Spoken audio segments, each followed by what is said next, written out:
കുറച്ചൊരു ബേജാറോട് കൂടിയാണ് ഇപ്പോൾ ഞാൻ കോഴിക്കൂട് തുറക്കാൻ പോലെ. എന്താ വെച്ചാൽ എത്ര കോഴികൾ ചത്തുപോയി എന്നൊന്നും അറിയാൻ പറ്റൂലല്ലോ.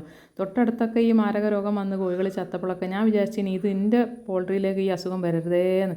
പക്ഷേ അതിവിടെ എത്തി. ആദ്യം തന്നെ പാലക്കാടൻ പുള്ളിപ്പടി ആട്ടോ ചത്തുപോയത്.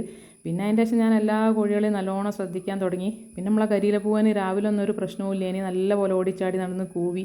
ഉച്ചൻ്റെ ശേഷം ചെറുതായിട്ടൊന്ന് തൂങ്ങി നിന്ന് ചിറക് താത്തി. അപ്പം ഞാൻ മരുന്ന് കൊടുത്ത് മാറ്റിയിട്ട് അങ്ങനെ രാവിലെ വന്നാട്ടോ. ഇത് രാവിലെ വന്നപ്പോൾ ഇതാ മുകളിലെ കൂട്ടിൽ ഇതാ നല്ലോണം മുട്ടട്ടീനെ കറുത്ത പട ചത്ത്. അങ്ങനെ ഓരോരോ കോഴികളായിട്ട് നമ്മളെ ഏകദേശം 10-12ഓളം പാരൻ സ്റ്റോക്ക് കോഴികൾ ചത്തു പോയിട്ടോ.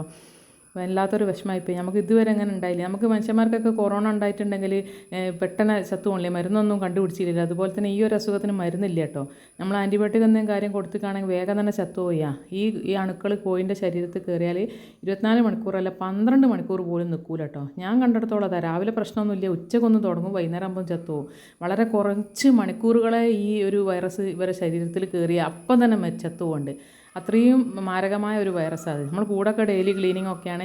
നമ്മൾ ആരോ കമൻറ്റ് ഇട്ടീന് നമ്മളെ കമ്മ്യൂണിറ്റി പോസ്റ്റിന് വൃത്തിയില്ലാഞ്ഞിട്ടാണ്, എണ്ണം കൂടിയിട്ടാണെന്ന്. ഈ പറയുന്ന ആൾക്കാർക്കൊന്നും നമ്മളെ പോൾട്രിനെ പറ്റി അറിയാഞ്ഞിട്ടാണ്. ഇവിടെ എത്രത്തോളം വൃത്തിയുണ്ടെന്നുള്ളത് എനിക്കും അറിയാം, നമ്മളെ വീഡിയോസ് കാണുന്ന ആൾക്കാർക്കും അറിയാം.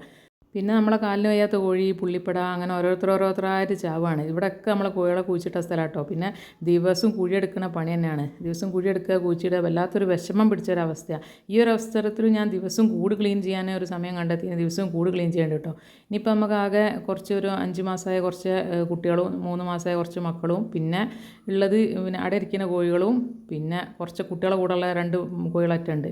ഒരവസ്ഥയും പറയാനായില്ല കേട്ടോ. ഈ ഒരു അണുക്കൾ നമ്മളെ ഫാമിൽ വന്നിട്ടുണ്ടെങ്കിൽ 7 ദിവസം തൊട്ട് ഈ 14 ദിവസം വരെ എന്തായാലും ഉണ്ടാവുന്ന പറഞ്ഞു. ലാസ്റ്റ് കോഴി ചത്ത് കഴിഞ്ഞതിന് ശേഷം 14 ദിവസം വരെ നമ്മൾ നോക്കണം എന്നാണ് കേട്ടോ കണക്ക്. ഇങ്ങനെ ഇതാണ് നമ്മൾ അവസാന പൂവൻ്റെ അവസാന നിമിഷങ്ങളത്. രാവിലെ ഒന്നും പ്രശ്നമൊന്നുമില്ല. ഇനി ഉച്ചൻ്റെ ശേഷം ഒന്ന് ഡൗണായി.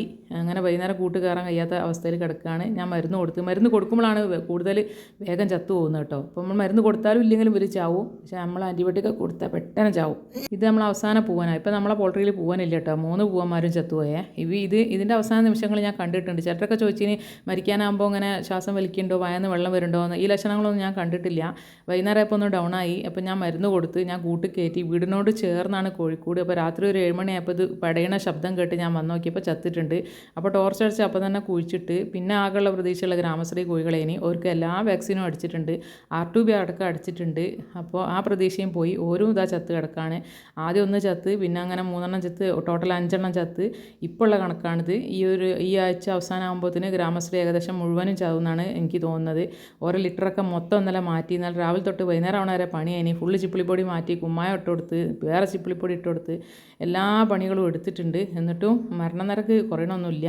അപ്പോൾ ഇത് ഭയങ്കര മാരകമായ അസുഖം തന്നെ കേട്ടോ. അപ്പോൾ ഇത് ഏകദേശം തൊട്ടടുത്തൊക്കെ വന്ന് തുടങ്ങിയപ്പോൾ തന്നെ ഞാനൊരു ഇൻക്യുബേറ്റർ വാങ്ങിച്ച് നമ്മളെ സുഹൃത്തിനോട് ചോദിച്ചിട്ട് പാലക്കാട് നിന്ന് വരുത്തിച്ച ഇൻക്യുബേറ്റർ കേട്ടോ അത്. അപ്പോൾ എൻ്റെ കോഴികൾ മുട്ടയിട്ട് തുടങ്ങിയപ്പോൾ തന്നെ ഞാൻ ഇൻക്യുബേറ്റർ വാങ്ങിയാണ്. എന്താ പറയുക, എൻ്റെ മനസ്സിലൊരു പേടിയുണ്ട് അസുഖം ഇങ്ങോട്ട് വന്നാലോ എന്ന്. അപ്പോൾ എനിക്ക് പുറത്തുനിന്ന് കോഴിനെ വാങ്ങാൻ കിട്ടാഞ്ഞിട്ടൊന്നുമല്ല, എൻ്റെ കോഴികളെ തന്നെ ഇവർ ഇറക്കണം എന്നുള്ള ആഗ്രഹത്തിൻ്റെ പുറത്താണ് ഞാനത് വാങ്ങിയത് കേട്ടോ.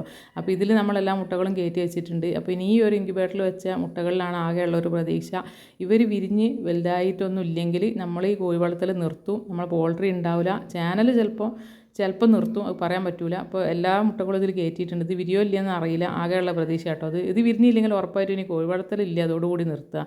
അത് ഉറപ്പിച്ച കാര്യമാണ്. ഇനിയിപ്പോൾ ലാസ്റ്റുള്ള പരിപാടി എന്താ വെച്ചാൽ ക്ലീനിങ് ആണ്. ഇതാണ് പൊട്ടാഷ്യം പെർമാംഗനേറ്റ്. ഇത് നമുക്ക് നല്ലൊരു അണുനാശിനിയാണ്. മൃഗാശുപത്രിയിൽ നിന്നൊക്കെ കിട്ടും. ഒരു വയലറ്റ് കളർ പൊടിയാട്ടോ. ഒരു തരി മതി, നല്ല കളർ ഉണ്ടാവും. നല്ലൊരു അണുനാശിനിയാണ്. ഇത് എല്ലായിടത്തും സ്പ്രേ ചെയ്ത് കൊടുക്കുക എന്നുള്ള കേട്ടോ അടുത്ത കാര്യം. കൂട് ക്ലീനിങ് ആണല്ലോ പിന്നെ. അപ്പോൾ എന്നും ക്ലീൻ ചെയ്യേണ്ട, എന്നാലും നമ്മൾ ഫുള്ള് ചത്തതിന് ശേഷം ഒന്നായിട്ട് മൊത്തത്തിലുള്ളൊരു ക്ലീനിങ് ആട്ടോ. ഇതാണ് നമ്മളെ മെയിൻ കോഴിക്കൂട് നിങ്ങളിപ്പോൾ ഈ കണ്ടുകൊണ്ടിരിക്കുന്നത് കേട്ടോ. എല്ലാ സ്ഥലത്തും സ്പ്രേ ചെയ്ത് കൊടുക്കുകയാണ്. അപ്പം കൂട് കാലിയായിട്ടോ. ഈ കൂട്ടിൽ ആരുമില്ല. നാടൻ കോഴികളൊക്കെ പോയി. ഗ്രാമശ്രീ മൊത്തം പോയിക്കൊണ്ടിരിക്കുകയാണ്. അങ്ങനെ നമ്മളെ പോൾട്രി കാലി ആയിക്കൊണ്ടിരിക്കുകയാണ്. ഇനി എന്ത് എന്നുള്ളൊരു ചോദ്യം ബാക്കിയാണ്. ഇനി കുറച്ച് 4 മാസമായാലും ഇവരൊക്കെ ഉണ്ട്. ഒരു കിട്ടുമോ ഇല്ലയെന്ന് പറയാൻ പറ്റുമല്ലോ. 2 ആഴ്ച കഴിഞ്ഞാൽ ഭയങ്കര ആശങ്കേൻ്റെ നിമിഷങ്ങളാണ്. എന്തായാലും വരാനുള്ളത് വഴി തങ്ങൂലല്ലോ.